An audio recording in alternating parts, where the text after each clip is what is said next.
I moved to Vancouver 8 years ago for university to go to UBC to study music. And that's when my faith became real because I was by myself. I always struggled with anxiety, and I think it didn't necessarily manifest itself until later in my university years. So I always overworked and overthought things because I didn't feel like they were good enough. And there was a point where that overthinking turned into just panic attacks where I felt like I couldn't breathe. I felt like I couldn't move. I felt like there was something or someone standing on my chest and I just couldn't get out of there.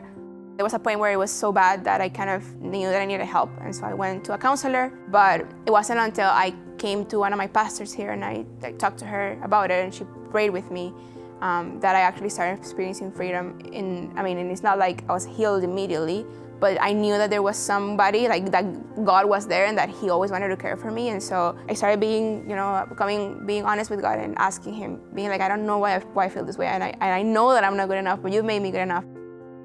When I first moved here, there was a solid week where I didn't have any friends at all. I came to my mom and I told my mom, I was like, I'm done with this, I can't stay here. The thing is, I had a scholarship, so I couldn't just leave. My mom was like, no, you're not gonna come back here, you left.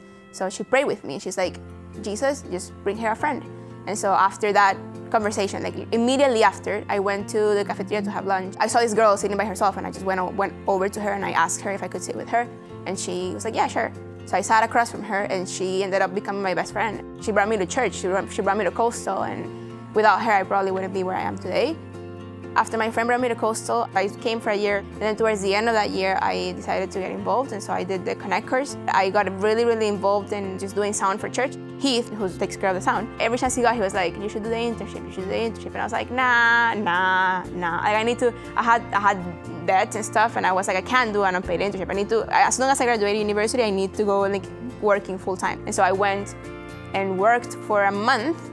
And then towards the end of the month, my boss was like, we need to cut back your hours. It was like, okay, well, I guess it's a sign. So I prayed some more, and then I enrolled in the internship. After internship, I started working at Coastal. A few months after that, my dad got kidnapped by the police in Venezuela.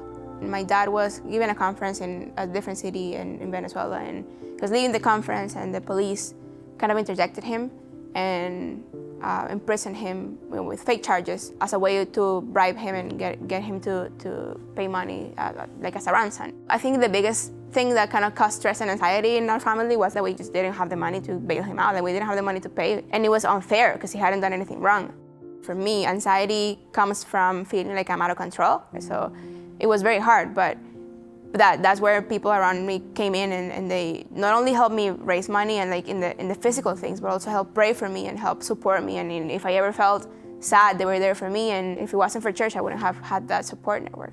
Looking back at that time, I wasn't sure if my dad was gonna make it, but I feel like having so many people around me, just reminding me that God will protect him, really helped build up my faith. When we finally heard that he was gonna be okay and he was gonna be released, it was just so much peace.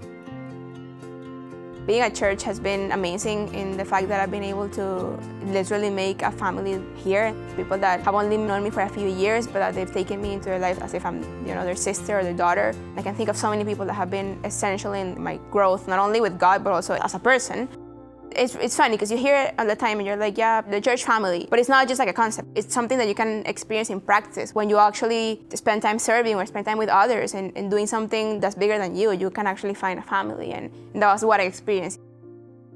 If I could go back in time to a younger me, especially the very anxious me, I would tell her that God is really in control and that it's worth it to surrender your control and just give it over to God because He can do bigger things with your life than I could ever do on my own.